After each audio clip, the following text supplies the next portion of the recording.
Once upon a time, there lived a woman who trained her daughter to be a thief.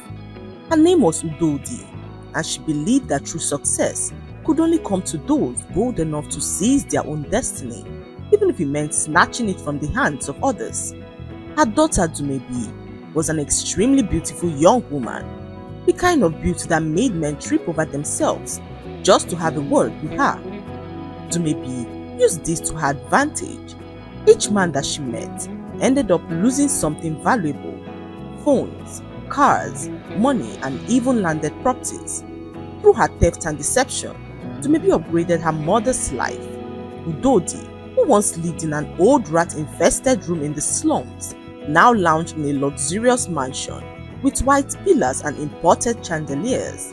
The grand mansion stood proudly in the choicest part of town, a house Dumebi had stolen from a wealthy tech entrepreneur who she met online that trusted her with money to buy a home while he was away abroad.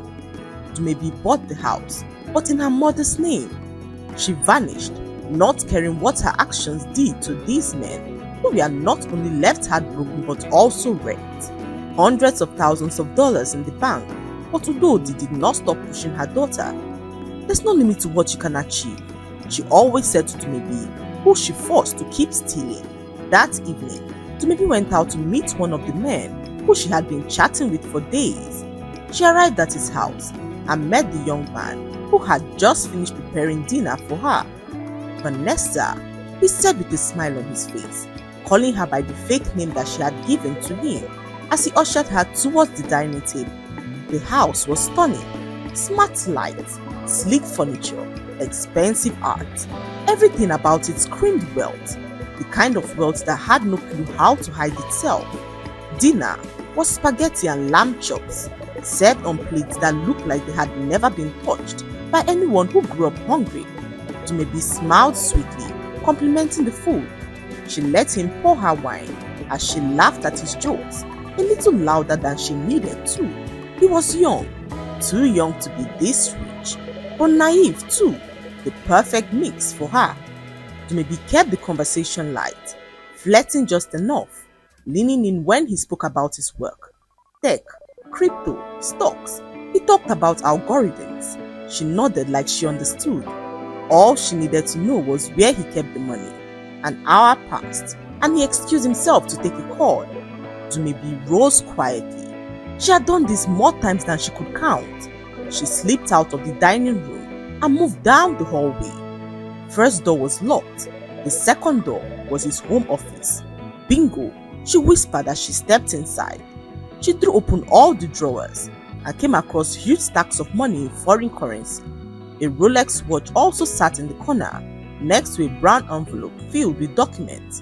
Dumebi did not need everything, just enough to make it sting. She emptied all the money into her purse and grabbed the envelope. As she turned to leave, her elbow knocked over a ceramic sculpture on the shelf. It fell, shattered as the sound echoed like a gunshot. "Vanessa!" His voice called out sharply from down the hall. Her chest tightened as she began to run. She slipped through the hallway and darted towards the front door. The young man came running after her, barefoot and confused. "Wait, what are you doing?" Dumebi did not stop. She flung the door open and bolted out into the night, heels in her hand, as her purse was clutched tightly against her body. "Stop her! Thief!" He yelled into the street, waving his hands frantically. Two estate security men standing near the gate turned, confused at first until they saw Dumebi sprinting like her life depended on it. They chased after her as she turned into the side street, narrowly missing a parked SUV. Her heart thundered, her breath burned, her legs screamed. One of the guards was fast, too fast for her. He almost caught her by the scarf that she wore, but she yanked it off and kept going. Dumebi disappeared down a narrow road, jumped over a short fence and landed into an abandoned compound. She hid behind a large water tank, panting, her chest heaving as sweat soaked through her dress. She waited. 1 minute, 2, 5. The guards did not find her. When the coast was clear, she slipped out the back of the compound, hailed a tricycle and disappeared into the night. By the time she arrived home, Her legs were cut and bruised, and her hands were still shaking. She had barely escaped. The money was in her purse, but it didn't feel like a win. It felt like she just drowned. The door creaked as she entered the house. Quiet, dark, almost still. She hoped her mother had gone to bed, but to her dismay, she hadn't. Her mother Udodi sat in the living room like royalty, sipping wine with a wicked smile on her face. Dumebi tried to walk past her, but Udodi's voice sliced through the silence as she began to speak. "You almost got caught, didn't you?" Dumebi froze. Udodi did not wait for an answer. She stood up, walked slowly to the drawer and pulled out a single photograph. She handed it to Dumebi, revealing to her that the woman in the photo was her next target. Dumebi stood there frozen. Her mother never sent her to steal from women, and Dumebi could not understand why her next target was a woman. "She's your next target," Udodi said to Dumebi, who stumbled over her words. "But she's a young woman," Dumebi replied, her confused. "What does she have that we can take?" Udodi leaned in as she began to speak. "She's not just any woman. She's a woman swimming in money. The word on the street is that her father died and left her with all of his fortune, estates, oil wells and several offshore accounts. To crown it all up, she's blind. What will a blind girl be doing with such amounts of money?" she said as she looked at Dumebi with fire in her eyes. "I want you to get close to her, befriend her, make her trust you, earn your way into her life, and when she lets you in, snatch everything." Dumebi's stomach turned at the thought of this. With men, it was always a game, a performance. But this, targeting a blind woman, someone already vulnerable, was something that she never imagined herself doing. "Mama, I don't think I can go through with it." "You don't think, Dumebi?" Udodi snapped. "You do. That's why I trained you. You were born for this. Do you think I crawled through life for nothing? You owe me everything. And the earlier you realize that I can send you to jail with a snap of a finger, you will do as I have instructed." Dumebi stood there shocked to hear her own mother threaten her in such a way. All her life, she has stolen to make her mother happy. Over 15 years of doing her mother's bidding without any complaint. Dumebi could not believe that her mother was willing to throw her under the bus. She remembered how everything started, how her mother flogged her mercilessly when she refused to steal from their neighbors. She was only 5, but Dumebi could remember it like it was just yesterday. Her mother was so lazy to work. Whilst other mothers went out to fend for their children, her own mother sat in her room strategizing on how, who, and what she wanted her daughter to steal. From pots of soups, to phones left charging in the neighbor's room, to cash tucked inside purses. Dumebi had been stealing before she even understood the meaning of right and wrong. She could still hear her mother's voice from that day. "You think food will fall from heaven? If you don't want to steal, then starve." That was her childhood.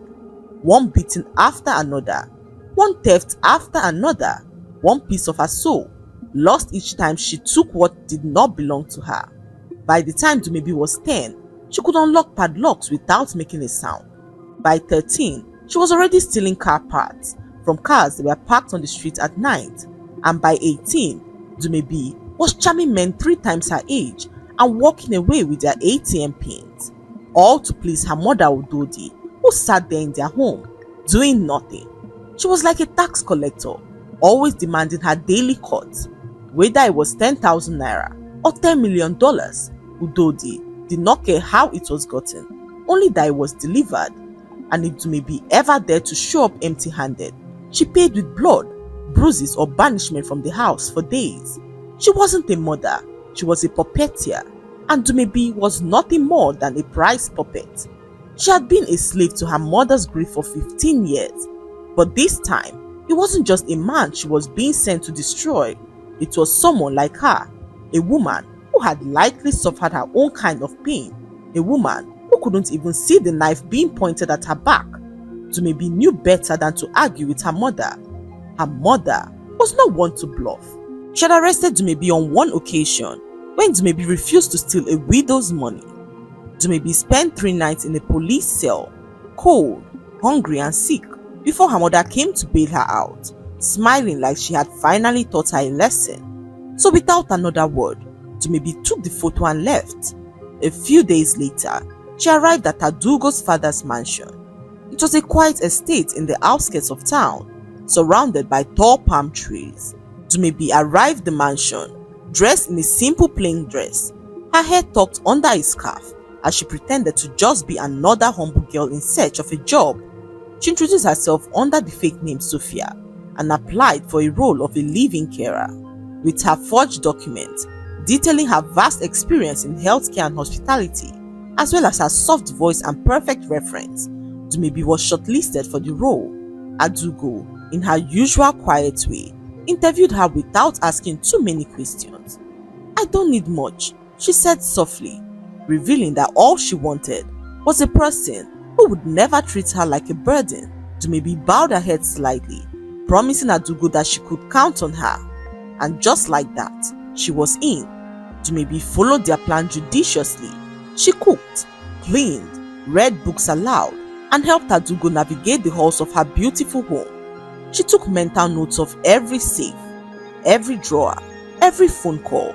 She learned the daily routines, the gate codes, the location of the office where financial documents were kept. But what she did not expect was Adugo. Adugo was unlike anyone Dumebi had ever met. Gentle but fierce, quiet but yet wise. She told Dumebi stories of her childhood, the loneliness of being the only daughter of a powerful man, and the loneliness she felt after her father's death. Dumebi could not help but ask how she got blind, and Adugo, though emotional, decided to tell her story. She sat in her favorite chair as she began to speak. "It happened when I was 12, when we just returned from London. My father had just sealed a major deal and could not help but celebrate. We threw a big party and invited several friends who all came to jubilate with us. However, halfway into the party, a huge fire erupted. It was as if someone had deliberately tampered with his gas, causing it to explode. Everyone scampered for their lives, leaving Adugo trapped in her room." Dumebi covered her mouth in horror, as she could not imagine what Adugo had gone through. "My father pulled me out of the fire himself," Adugo continued, her voice steady but laced with sorrow.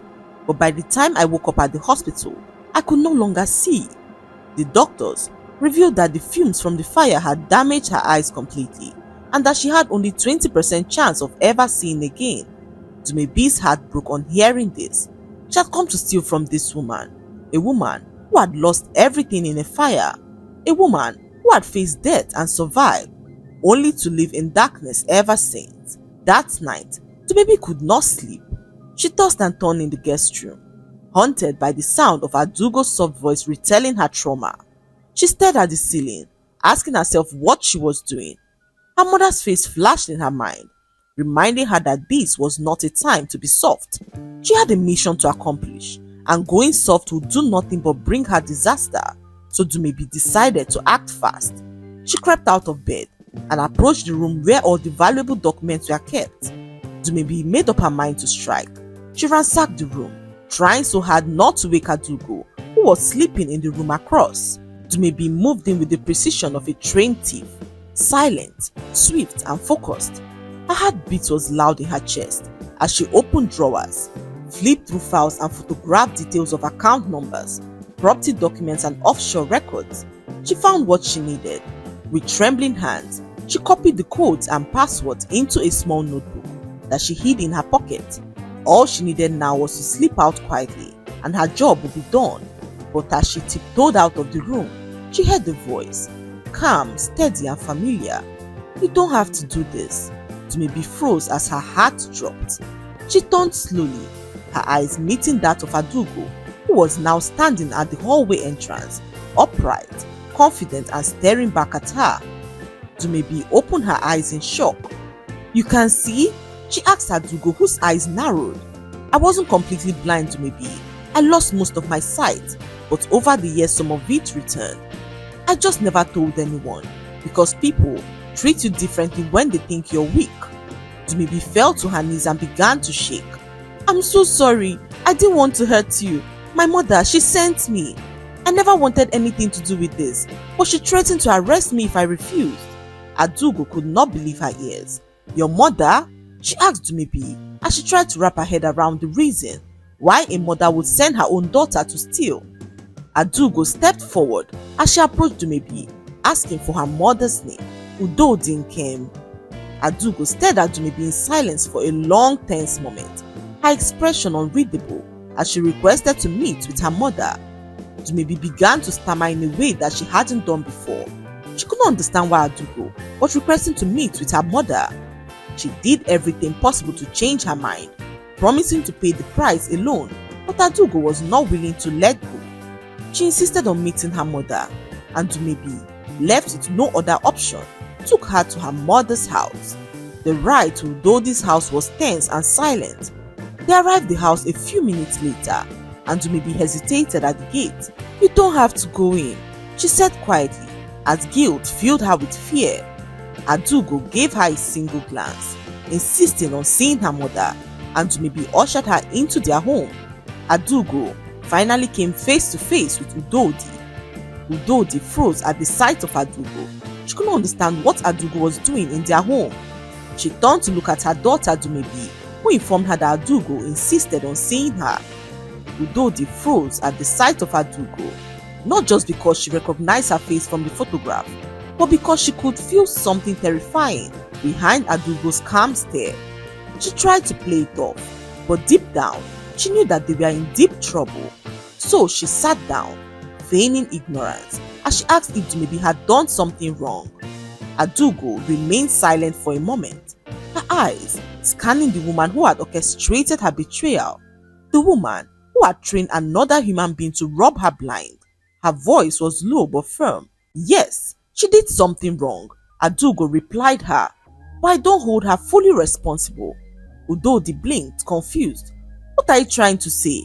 Udodi asked Adugo, who sat across from her and began to speak. "You sent your daughter into my home with forged documents. You trained her to lie, to steal, to pretend to care about me. You sent her to take advantage of my blindness, of my pain, and I would like to understand why." Udodi scoffed and stared at her, crossing her legs. "She's my child. I can raise her however I please."